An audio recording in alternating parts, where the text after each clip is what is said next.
Las aportaciones de Tomás de Aquino al campo teológico fueron inmensas, es decir, escribió muchísimo, polemizó con los teólogos de su época, polemizó con los teólogos musulmanes, con los teólogos árabes que también conocía, realizó un esfuerzo extraordinario por precisar y por definir algo tan complicado como los atributos divinos, por hacer comprensibles racionalmente ciertas dogmas del cristianismo, por ejemplo, la transubstanciación, la Eucaristía. Pues bueno, eso exige una reflexión sobre qué es la esencia y la existencia de cada uno de los seres y hasta remontarnos a Dios. Es decir, el esfuerzo de Santo Tomás fue por poner la razón al servicio de una fe.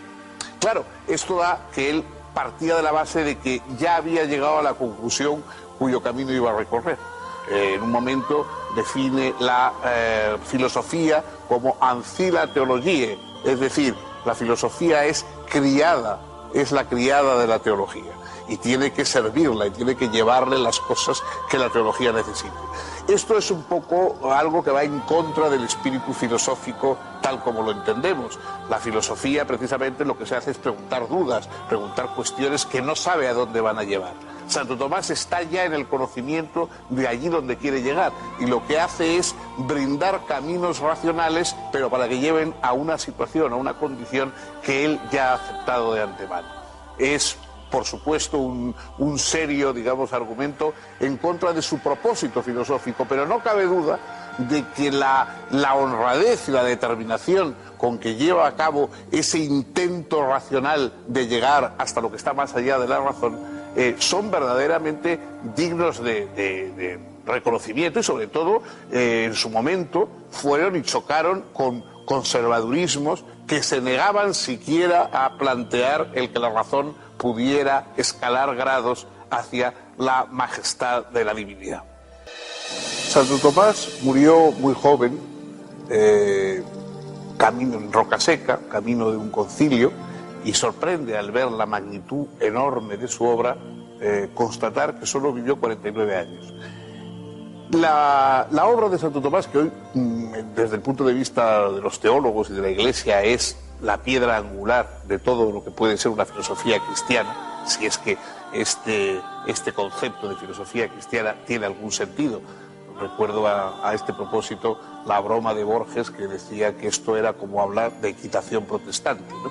Bueno, pero en fin, si tiene algún sentido hablar de filosofía cristiana, hoy, naturalmente, la piedra angular es Tomás de Aquino. Pero no fue así en los años y los siglos posteriores a su muerte. De hecho, poco después de morir, muchas de las proposiciones de sus libros fueron condenadas por la Iglesia. Y tardó mucho tiempo en llegar a convertirse en el gran patriarca del pensamiento cristiano que hoy es. Prácticamente hasta el siglo XIX fue León X el que ya lo ensalza como el más grande de los teólogos, el más grande de los filósofos cristianos, y hasta ese momento prácticamente no había tenido reconocimiento, de modo que el auge y la predominancia de Santo Tomás es una cosa del siglo XIX y del siglo XX. Antes había permanecido casi en una situación o oculto o, en fin, un poco en dudas respecto a su ortodoxia, etc. Que Santo Tomás de Aquino fue una potencia intelectual extraordinaria, eso no cabe ninguna duda. Que fuera un filósofo en el sentido de perplejidad, de asombro, etcétera, que nosotros entendemos, eso ya es más dudoso, puesto que partía del hecho de la fe y parece que partir de la fe es exactamente lo contrario del propósito de la filosofía. Pero no cabe duda de que su fuerza de razonante, la claridad con la que distinguía los diversos aspectos de las cosas, que cada vez que toma un asunto hace unos distingos, a veces un poco mecánicos, pero siempre pertinentes y que evidentemente se convierten en útiles y herramientas muy positivas, digamos, cuando uno quiere pensar por sí mismo sobre esos temas.